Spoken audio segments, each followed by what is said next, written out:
Muy buenas tardes, amigos de Dislexia y de todo el mundo. Como toda la semana nos encontramos aquí en Librería Léxico para traerles este pequeño diálogo que va a girar en torno a la seguridad del Estado de México. Y creo que cuando nos referimos a seguridad tenemos que también tener en cuenta que ya no existe.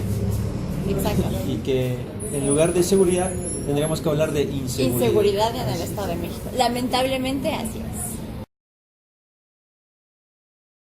O sea, ya ahorita municipios como Cuautitlán Izcalli están siendo focos rojos para la inseguridad, o sea, ya... Ecatepec, Naucalpan, Iztapaluca. Así es, y pareciera que antes era, pues solamente esto, parte del estado de los estados del norte, ¿no? Donde toda esta ola de criminalidad, pues se venía gestando. Sin embargo, pues ya no es así. No, lamentablemente ahorita Toluca, por ejemplo, y el Estado de México se están enfrentando a cifras en cuestiones de feminicidios incluso mayores a las de Ciudad Juárez y de Chihuahua, que eran focos conocidos por su alto índice en feminicidio a nivel mundial. Y lamentablemente ahora, en el 2016, el Estado de México cierra con cifras superiores a las que estaban presentando estos estados. Si nos vamos a números, creo que una fecha importante es la que se vive en el 2014, porque es cuando el Estado de México despunta prácticamente como uno de los estados más inseguros dentro de la República Mexicana. ¿Así? Entonces, solamente por debajo de Michoacán, que en el 2015 tuvo pues grandes olas de violencia, solamente, pero de ahí en fuera, el Estado de México, el municipio, la ciudad o el estado más inseguro en el que podamos vivir. Sí, lamentablemente esto se ha presentado a causa tanto de la alza en los índices de inseguridad como la falta de atención que ha tenido gobiernos y autoridades para atacar esta oleada de violencia. Porque lamentablemente cuando decimos inseguridad en el Estado no solo estamos hablando de robo o en este caso de feminicidios, sino incluso de una corrupción hasta ciertos niveles endémicos en los que se presentan todas las instituciones, y esta poca falta de atención es como darnos a tole con el dedo, ¿no? Como cuando sale también esta llamada o esta alerta de género ante la violencia de género. Sí, ya por fin se logra que el Estado reconozca que hay alerta de género, pero ¿dónde están las acciones A? Y también nos topamos ante la realidad de que a nivel gobierno y a nivel instancias gubernamentales no existe ni la preparación, ni los recursos, ni materiales, ni humanos para atacar este problema tan grande. Son, como tú dices, células, es crimen organizado, estamos hablando de narcotráfico, estamos hablando de grupos de secuestro, estamos hablando de grupos de trata de blancas, que lamentablemente llevan a una lucha todavía más difícil y a niveles de inseguridad todavía más grandes, ¿no?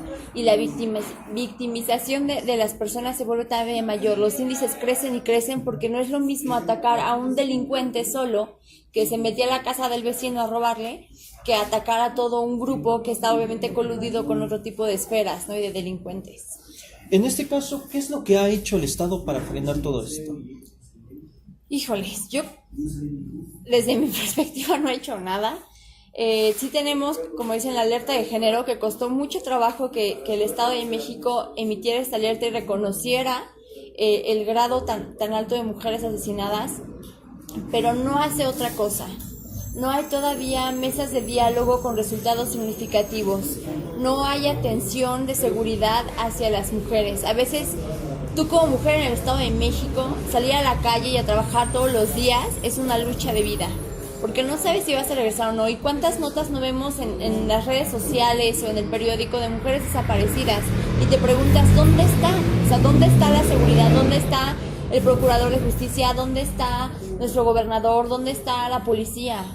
Y lamentablemente te das cuenta que si a veces acudes también a esas instancias, o no te atienden, porque el 93-95% de los casos reportados de feminicidio no son atendidos o no tienen una resolución satisfactoria, o de plano te das cuenta que pues existen este tipo de nexos con esferas delictivas y sale contraproducente.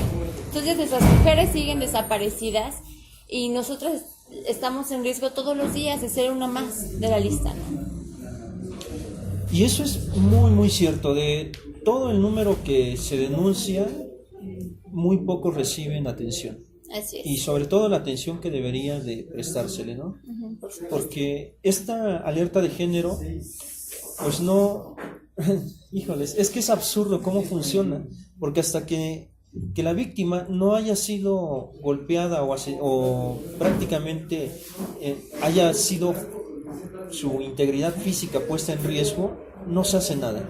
Sí, claro, ¿no? Y además, lamentablemente nosotros estamos ahorita viendo cifras de lo que se supone que son los índices de feminicidios, pero si consideramos cuántas personas no denuncian, te das cuenta que esa cifra negra es casi el doble, si no es que más, ¿no? Entonces, no tenemos un sistema de acción y aparte las mujeres que se atreven a denunciar o las familias que denuncian la desaparición de una de sus mujeres sufren el riesgo de volver a ser victimizadas, es decir, vuelven a ser violadas, vuelven a ser cuestionadas. Entonces el problema es de la mujer que si usaba la falda muy corta o si estaba saliendo a horas inadecuadas o si no iba acompañada de un hombre, entonces es tu culpa por haberte puesto en riesgo, cuando se supone, utópicamente hablando, como mujer tendrías que tener el derecho y la libertad de salir a la calle encuerada si quieres, sin que te pase nada. ¿Por qué? Porque tienen que respetarte. Y aquí no, aquí entonces la mala, la culpable y la que se va a juzgar y la que se va a analizar es la víctima, en lugar de analizar al que está asesinando, al que está violando, al que está ejecutando, al delincuente. Se protege más al delincuente que a la víctima. Exactamente. ¿Qué tan críticas son las 72 horas que hay que esperar para que se dé por hecho una desaparición? No, son pésimas. O sea, 72 horas es el tiempo crucial. Las primeras horas son fundamentales para poder encontrar a la mujer o a la persona o al niño desaparecido. Está esperando 72 horas. Significa que el delincuente tiene 72 horas de libertad para desplazarse y desplazar a su víctima. Y entre más tiempo pase, es más difícil encontrarlo. Si las primeras horas no actúas por encontrar a esa persona, es casi un hecho que ya no la vas a encontrar. Cada minuto cuenta. Entonces, lejos de estar ayudando, te digo, a la víctima, estás ayudando al delincuente. Y te preguntas, bueno, ¿dónde queda nuestro sistema de justicia? ¿A quién se le ocurre que es preferible dejar que pase ese tiempo? Es mejor, yo creo, que se emita una alerta. A lo mejor se fue con el novio, o a lo mejor se fue con las amigas, o a lo mejor está en otro lado, pero decir, bueno, qué bueno, no pasó nada. A decir, siempre sí pasó y no hicimos nada. ¿Tú qué opinas al respecto? Pues es una situación muy, muy delicada y que yo siempre lo he visto controversial. Y obviamente demuestra lo deteriorado que está nuestro sistema de justicia legal en el Estado. Y no solamente en el Estado, sino en la República en general. Y hay que esperar 72 horas cruciales que le dan, como dices, completa libertad al delincuente, al ignoto, para poder hacer lo que quiera con la víctima. Así es. Entonces, pues sí, es un tema bastante delicado este. Usted, visto desde la psicología, ¿qué sería lo que viene a provocar toda esta ola de violencia?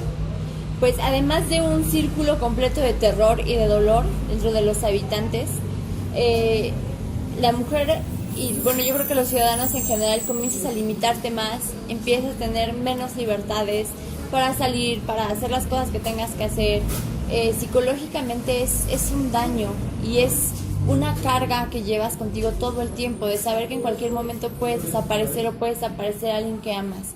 Entonces, también analizas hasta qué punto resulta conveniente para ciertas personas y personajes que este terror psicológico y este miedo se vuelva masivo.